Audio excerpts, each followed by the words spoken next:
Hey everyone, welcome back to Fluent English Power. I'm Luna. It feels awesome to be back with another episode. Hi, Luna, and hello to all our amazing listeners out there. It's great to be here today. Great to see you, Mason. How have you been? I've been doing really well, thanks. How about you? I'm doing fantastic. I'm super excited about today's episode. It's going to be really helpful for all English learners. Perfect. So let's jump right into today's topic. Today, we're diving into something pretty much everyone loves, eating out. Absolutely. That buzz, the menu, it's great. Nothing beats it, right? The excitement, anticipating a good meal. It really is a universal pleasure. Yeah. But, you know, for a lot of English learners, maybe around the A2 to B2 level, that fun can flip into, anxiety pretty fast. Oh, I know exactly what you mean. Yeah, suddenly ordering food, maybe in the US or UK, or even, say, a nice restaurant in India where English is common, it feels like this huge test. Totally. It's that moment, isn't it? You've practiced your basic hellos, maybe asking for the bathroom, and then bang, the server comes over, asks something totally unexpected, or you're staring at the menu like, what on earth is bruschetta? Or entree, is that the starter or the main thing again? Exactly. Your brain just hits a wall. You're not just hungry anymore, you're flustered. Yeah, a bit stressed out. Right. You might know the grammar, but the speed, the specific words, the whole social dance of it, it could be a lot. Mm-hmm. So that's our mission for this deep dive. We want to break it all down, give you the phrases, the confidence, the know-how to actually enjoy ordering in English. Okay, I like the sound of that. No more fear. Just, fluent dining. Fun, even. A delicious mission. So we'll walk you through it all. From walking in, getting a table, Yep. Figuring out the menu, asking questions. like about ingredients, dietary stuff. Exactly. Special requests, handling the bill. Yeah. The whole thing. We'll cover key phrases, tips, common situations you'll definitely run into. Basically, your guide to feeling totally comfortable at the table. Let's dive in. Okay, so let's set the scene. You walk into a restaurant. It might be busy, could be quiet. What's that very first interaction usually like? Typically, someone will greet you, a host, hostess, maybe a server right away. And their first question is almost always about your group size. Ah, right. They'll likely ask, how many in your party? Mm-hmm. Or if it's obvious, like just two of you, maybe table for two. I remember party confused me at first. I thought, we're not having a celebration. Yeah, it's a common one. It just means your group, how many people. Got it. So, simple answers work. Absolutely. If there are two of you, just say, table for two, please.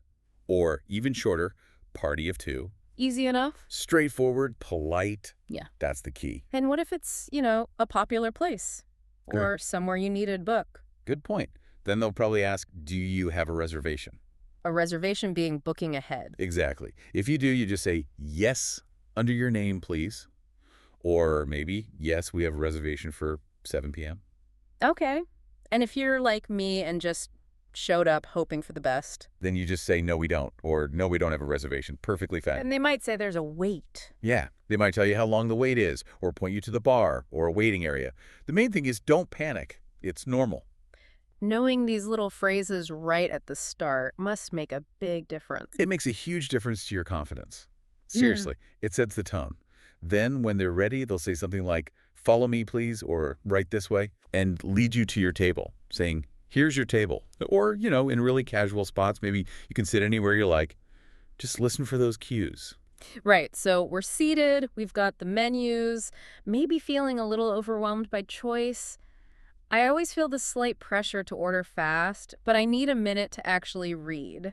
That's a really common feeling. And there's actually a great way to handle it. Oh, yeah. Often, almost immediately after you sit down, the server comes over and asks, can I get you something to drink to start? Or, would you like to order drinks? Ah, the drink order. Exactly. This is your chance. Ordering a drink is like a tactical move. Tactical. How so? Well, it gives the server something to do, right? They go off to get your drinks, and you get a few minutes to actually look at the menu without feeling rushed. That's clever. So just order water or a soda. Yep. Yes, I'll have a glass of water, please. Could I get a Coke? Simple.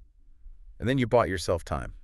And if you really just need more time, even 4 drinks. Totally fine to ask politely. Can we have a few more minutes, please? Or, we're not quite ready to order drinks yet. No pressure. Okay, that's genuinely useful. It's about timing, too. Now, the menu itself. Sometimes it feels like another language, even in English. All those sections. It can seem daunting, But menus usually follow a pattern. Knowing that helps a lot. Like a mental map. Kinda, yeah. Yeah. Look for the main sections. Appetizers or starters, those are the small dishes first. Then main courses or sometimes entrees. Right, the main part of the meal. Exactly. Then usually desserts and a section for drinks. Understanding that structure helps you kind of pace yourself, know what's what. Makes sense. It stops it being just a big list of words. What about specials? Are those worth asking about? Oh, definitely. Specials are often seasonal things or what the chef's excited about. Sometimes they're on a blackboard. Sometimes the server tells you. So how do you ask? Just, what are the specials today? Or do you have any recommendations from the specials menu? It shows you're engaged. Okay. But what if I see a word I just don't know, like confit? Or I'm just not sure what's in a dish. Is it weird to ask? Not weird at all. It's smart. Your server's there to help. Just say, excuse me, what does confit mean? Or, excuse me, what's in the lasagna? Okay, good to know it's normal. Totally normal. And that brings us to something really, really important. Dietary needs. Allergies. Restrictions. Yes. This feels like a big one. People worry about making a fuss. It's not making a fuss, it's essential. If you have any dietary restriction, vegetarian, vegan, gluten-free, a nut allergy, anything you need to mention it up front. Upfront meaning when? As soon as possible, really. When the server first comes over or when they give you the menus, definitely before you order. Don't wait. So say something like, excuse me, I'm vegetarian. Are there good options for me? Or if it's serious, like, excuse me, I have a severe peanut allergy. Could you tell me which dishes are safe? Precisely. Bringing it up early is crucial for safety. It gives the kitchen time to be careful, avoid cross-contamination, suggest alternatives if needed. Right. It's not just being picky. It's about your health. Exactly. You're advocating for yourself. And honestly, most places these days are very used to it and happy to accommodate, but they need to know early. Okay, that's a really key takeaway. Don't be shy about safety. Right. So we've looked at the menu, asked our questions. Not the big moment, placing the actual order. This can feel like peak pressure time. It can feel that way, but again, simple phrases, are your friends here? The server will usually ask, are you ready to order? Or, can I take your order? And you can just say, yes, we are, or yes, I am. Yep. Then the standard ways to order are, I have, I'd like, or could I get? And always, always tack on a please. So I'll have the roasted chicken, please. Perfect. Or, I'd like the pasta primavera, please. Maybe, could I get the Caesar salad to start, please? Okay, those sound manageable. They really are. And if you're ordering for someone else too, you can say, for me, I'll have the chicken, and for her, she'll have the pasta. Or, if you're sharing, we'll share the calamari, please. Clear and polite. Got it. Now, sometimes they ask you questions, right? Like with steak, how would you like that cooked? You need to know the terms. Absolutely. That's a very common one. The main levels are rare, very red, cool center, medium or red, warm center, medium pink, warm center, medium well, just a little pink, and well done, no pink at all. Okay, so I'd say I'd like my steak medium rare, please. Exactly. And they might also ask about sides. Would you like fries or a salad with that? And I just choose. I'll have the fries, please. Simple as that.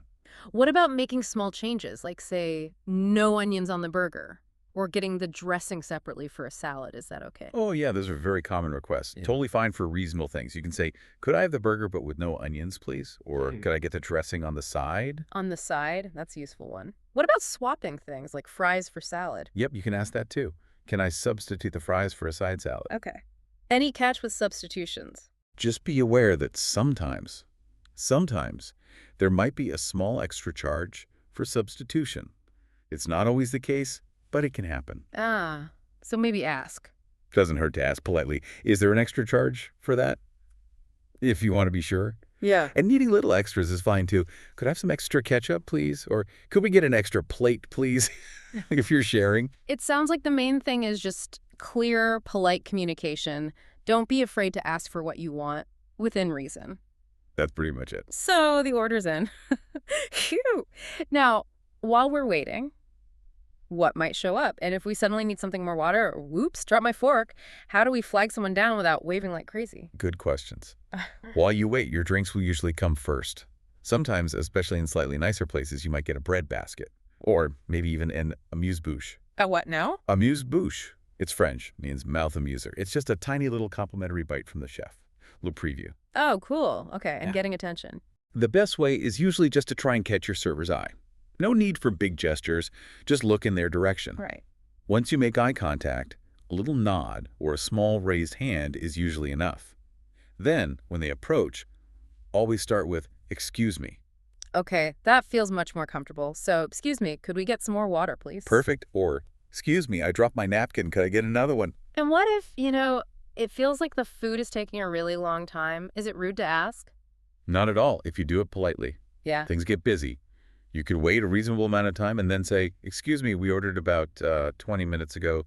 Just wondering if our food might be coming soon." Yeah. Calm, polite. It's fine. Okay, good to know. Then the moment arrives. The food. Yes.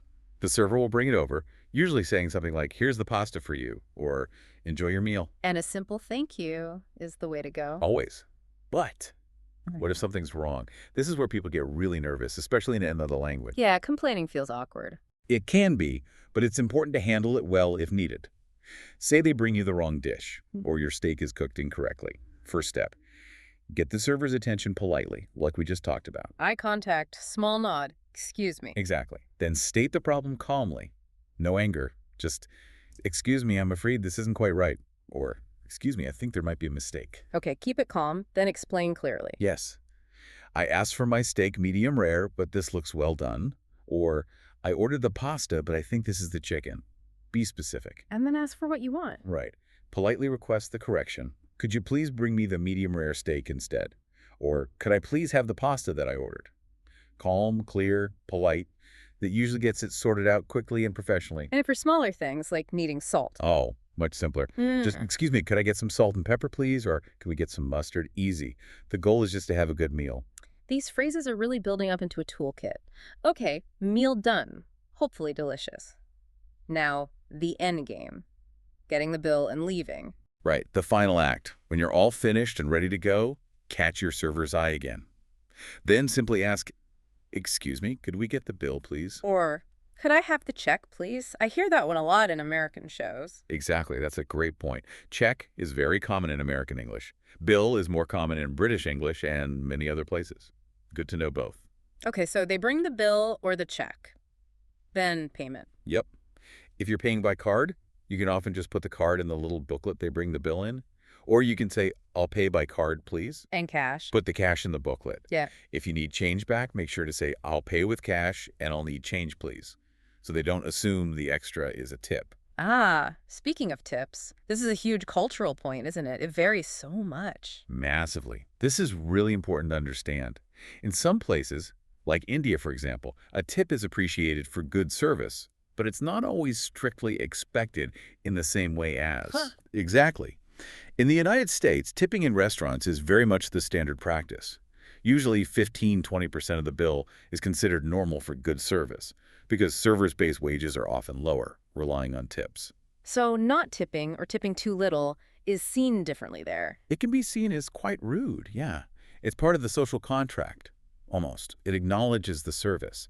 So the key takeaway is, if you're in a new country, try to find out the local tipping custom. How would you do that? Ask a local friend beforehand, or just do a quick search online for tipping customs and country name.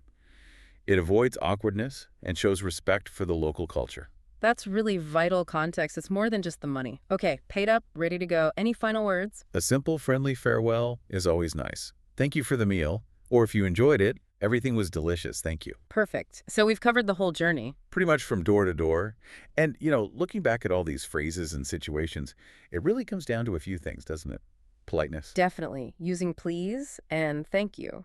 Having a few simple core phrases ready. Like, I'll have, or could I get? And crucially, not being afraid to ask questions or clarify things, whether it's about the menu or your order or an allergy. It's about feeling empowered to communicate. Exactly. And like any skill, the more you practice, even just rehearsing in your head or trying it out locally, the more natural it feels. You build that confidence step by step. And remembering that making mistakes is okay. It's part of learning. Every single time you try, your English gets a little bit better, your comfort zone gets a little bit bigger. Spot on. Which brings me to a final thought for you to ponder. We've talked a lot about the practicalities, the language of ordering food. But think about what this really represents. Okay. The restaurant experience, it's more than just fuel, right? It's this dynamic little social theater. Language, culture, personal comfort, they all mix together. So how does mastering these practical phrases do more than just get you the right meal? How does gaining that confidence in this one specific common situation maybe ripple outwards? How does it change how you feel about stepping into other new situations, exploring new places, maybe even starting conversations? Think about that ripple effect of confidence starting right there at the dinner table. And that's all for today's episode of Fluent English Power. Yeah, we hope you enjoyed learning with us today.